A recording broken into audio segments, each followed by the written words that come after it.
কুরবানির সব মাংস কি নিজেরা খাওয়া যাবে? মনে করেন আপনি একটা ছাগল জবাই করেছেন বা একটা গরুতে ভাগীদার হয়েছেন।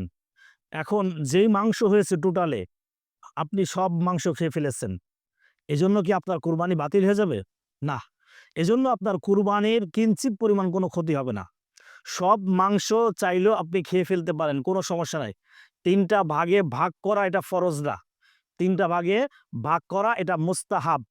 তবে আমরা তো মাংস খাওয়ার জন্য কুরবানি করি না। আমরা অন্যকে খাওয়ানোর জন্য কুরবানি করি। এতিম মিসকিনদের মুখে হাসি ফোটানোর জন্য আমরা কুরবানি করি। তাহলে আমরা কেন সব মাংস খেয়ে ফেলবো? যদিও এটা জায়েজ থাকে, তাহলে কেন খাবো? আমাদের তো ২-৪ কেজি ৫ কেজি হলেই আমাদের হয়ে যায়। তাহলে সম্পূর্ণ মাংস খাওয়ার কোনো প্রয়োজন পড়ে না। তবে হ্যাঁ, ফতোয়াটা এইজন্যই বলছি, যেটা হালাল সেটা হালালই বলতে হবে। যেহেতু কোনো ব্যক্তি যদি কোনো ব্যক্তি সব মাংস কোনো কারণবশত তার পরিবার নিয়ে খেয়ে ফেলে, তাহলে এর জন্য সে গুনাহগার হবে না।